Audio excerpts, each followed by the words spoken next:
Por fin llegó el disco que más estuve esperando este año. King, The Immortal Disfigurement, la nueva banda de CJ McCready. Él es la persona que en su momento llevó al deathcore al siguiente nivel, no solamente a su ex banda, y acá lo demuestra completamente de principio a fin. Pero para empezar a hablar de este disco justamente tenemos que remontarnos a Lorna Shore y su disco Immortal. Ese fue el punto de inflexión de muchas cosas. Aunque les sorprenda, Lorna Shore no tiene más de 4 discos lanzados, y hoy en día son la banda de deathcore más grande que existe. Formando parte de festivales en los cuales otras bandas de deathcore no llegaron a presentarse aún, como Sick New World, o incluso siendo invitados especiales en una gira completa junto a Gojira y Mastodon. Antes de Immortal ellos sacaron Psalms en 2015, un deathcore muy genérico, poco atractivo y necesitaba pulirse mucho, pero que les sirvió para luego sacar Flesh Coffin, una instancia en donde todavía estaban puliendo su sonido pero de a poco lo iban encontrando, pudiéndose escuchar ahí en varias oportunidades elementos sinfónicos y melodías propias del black metal, un recurso que explotarían recién en 2020 con Immortal. Ahí es donde Lorna Shore y Chelsea Green hacen un cambio de vocalista. Tom se va a Chelsea y CJ sale de Signs of the Swarm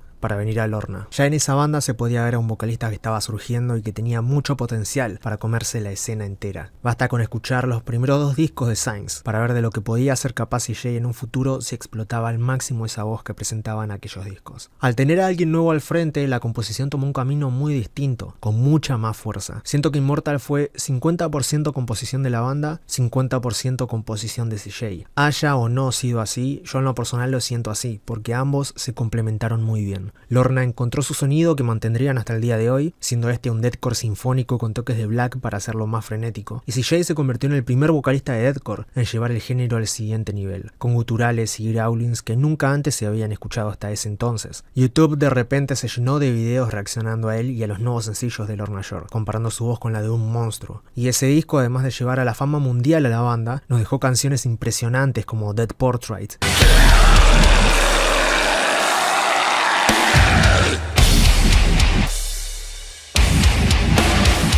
Immortal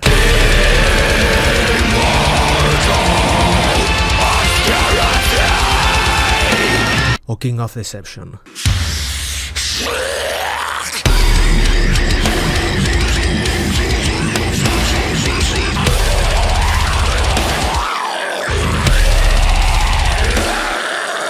Luego de esto, CJ tuvo una polémica personal con una expareja que lo llevó a ser expulsado de la banda. Y ahí es donde Lorna escribe un nuevo capítulo con Will Ramos, haciéndose más famosos y llevando el deathcore a un nuevo nivel otra vez, a un punto en el cual muchas otras bandas de deathcore intentan hasta el día de hoy copiar o incluso tomar de referencia para hacer sus propias composiciones. Al hacer su propia banda, el hecho de cómo se planificó el lanzamiento del disco debut no le cayó muy bien a 2 de los 5 integrantes, por lo que estos dejaron el grupo. Y actualmente solo hay 3 miembros en Immortal Disfigurement, y me encantaría saber si las pistas de esos 2 integrantes que dejaron la banda fueron regrabadas o no por otra persona, porque la batería en muchas de las canciones del disco suena de una manera impresionante, tal y como tiene que sonar en un disco de deathcore con calidad, destruyéndote el tímpano de lo seca y fuerte que suena. Arrancamos con King, uno de los singles, y uno de los mejores temas del disco, que te da una probada de lo que va a ser el álbum en general. Y lo primero que escuchamos de CJ es su voz infernal rompiendo cualquier cosa que se ponga enfrente. El estribillo funciona muy bien y es pegadizo, aparte de que los arreglos sinfónicos lo hacen muy bien también y ayudan a cada una de las canciones,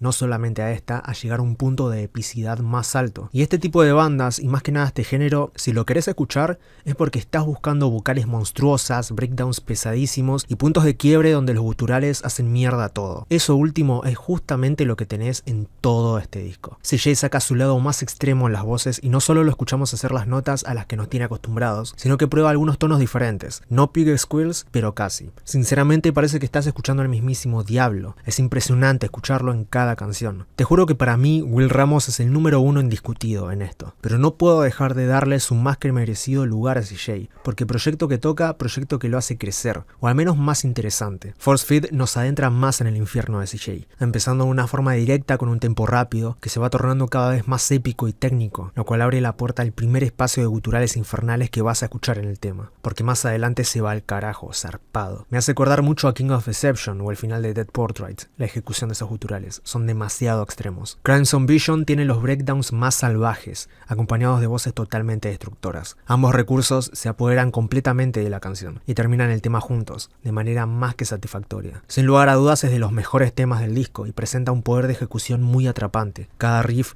cada solo, cada grito se apoderan de vos por completo. La calidad de esta canción es prácticamente indescriptible, simplemente tenés que experimentarlo. Algo parecido pasa con Showcase of Lamb, pero ahí tenemos una guerra de tempos. Tenemos casi 2 minutos de un estilo rápido, tanto en la instrumental como en las voces, y se mantiene frenético hasta llegar a un clímax en donde todo se vuelve lento y destructivo, y destruye el muro de sonido que nos presentaban. Esto sucede 2 veces, solo que la segunda es más duradera y más intensa. Sacrificial Submission es una canción donde se le da aún más lugar a los elementos sinfónicos y los coros, mientras que la estructura en general es mucho más potente. Mantiene la idea principal que escuchamos a lo largo de todo el disco, pero ejecutado de una manera ligeramente diferente, siendo mucho más penetrantes. Este también es de los mejores temas, o mínimamente de los más pesados. El final definitivamente es tremendo. La batería tiene su apogeo en el disco precisamente en la canción Home Out of Hell. El blast beat es rapidísimo y coordina muy bien con los riffs de guitarra, a pesar de que en varias secciones toman caminos distintos, pero se mantiene mega brutal todo el tiempo. Después en Painless Execution se vuelve más técnica y reina nuevamente la voz de CJ. Pero también suenan breakdowns demoledores que rompen todo. Acompañan muy bien y generan un ambiente caótico perfecto. Y si hablamos de caos, Into the Fog Isolation es la que más presenta esto. Es la más cruda y prácticamente no tiene cambios de tempo. Solo uno donde hasta cambian los efectos de la guitarra para sonar como lo hacía Suicide Silence en la época de Mitch Looker. Un sonido que la verdad en su momento lo copiaban todos y hoy en día me estaba siendo bastante olvidado por muchas bandas. Pero Immortal Disfigurement lo trae de vuelta y lo ejecuta de manera muy precisa. La batería vuelve a sonar de una forma muy extrema y lleva el blast beat constantemente por casi 20 segundos sin parar, que para cualquier baterista sabe lo difícil que es mantener eso, y esos 20 segundos se vuelven eternos. There Is No Light fue el primer single del disco, que es un detalle a mencionar. La canción Drag Through the Inferno no es parte del disco. Es una canción que quedó fuera del álbum, lo cual no sé que también le sentará al mismo, pero de por sí ya dura más de 50 minutos sin esa canción, y le dio espacio a otros temas que no defraudaron, así que me hubiera gustado que ese tema forme parte de este trabajo, pero tampoco estoy descontento con la decisión de no incluirlo. Pero volviendo a There Is No Light, arranca de a poco con cortes progresivos que directamente entran en un estilo épico y después te llevan al punto de quiebre de la canción donde los guturales se apoderan de la pista con respiraciones sofocantes. Es un tema bastante extenso que desata un gran despliegue entre todos los elementos y definitivamente es otra de las mejores. Forevermore es el final más intenso que podría haber tenido un disco de deathcore y el final perfecto para esta obra maestra de Immortal Disfigurement. Literalmente lo tiene todo y más. Tiene melodías, sinfonías, breakdowns asesinos, batería demoledora y el protagonista de toda esta historia lleva todo más allá de lo que podrías imaginar con su voz. En gran parte de la canción lleva guturales normales en lo que respecta a la normalidad de McCready, ¿no? Pero luego tenemos como de costumbre espacios casi al final donde se torna más poderoso, más crudo, y el final de él gritando sin hacer guturales, simplemente gritando de desesperación, es terrible, es muy sentido y me hizo acordar mucho las canciones Kill You o Daddy de Korn, donde Jonathan Davis termina llorando frente al micrófono luego de cantar esas canciones. Y por más que sea intencional o no, se lo creo a CJ porque luego de escuchar todo este trabajo te das cuenta que el chabón realmente se esforzó muchísimo. Se exigió a sí mismo para mantener su nombre y su talento en alto y lo dio todo en este álbum. La verdad este disco es uno de esos discos a los cuales alguien que quiere recomendar algo pero sabe que nadie le da bola a sus recomendaciones, para que le presten un poquito de atención, se va a referir a este disco descalificándolo por cualquier boludez, diciendo no escuches Immortal Disfigurement, escucha esto, y ahí te recomienda cualquier porquería genérica con apenas 20 reproducciones en YouTube, que cuando lo escuchás te das cuenta de que tomaste la peor decisión de tu vida al agarrar y hacerle caso a ese boludo. Definitivamente esa es la peor forma de publicitar una banda, bardear a una ya famosa para llamar la atención y así poder recomendar una que no escucha a nadie. Me ha tocado ver y conocer mucha gente así. Así que no te dejes poner boludeces abajo del brazo y escucha esto, que si en tu caso no lo considerás lo mejor del año al igual que yo, que está perfecto, pero si estás metido dentro del deathcore, mínimo vas a darte cuenta que es una obra perfecta de principio a fin. La única queja entre comillas que podría tener, o que al menos yo encuentro, es que a la guitarra y la batería se le podrían haber agregado un poco más de potencia en la mezcla y hubiera quedado más brutal, pero tengo entendido que tuvieron bastante quilombo con eso y en parte fue lo que hizo que los integrantes se fueran. Así que confío en que para un próximo lanzamiento en el futuro puedan trabajar esas cosas sin problemas. Algunos dirán, es una repetición de lo mismo, de lo mismo y de lo mismo en cada tema,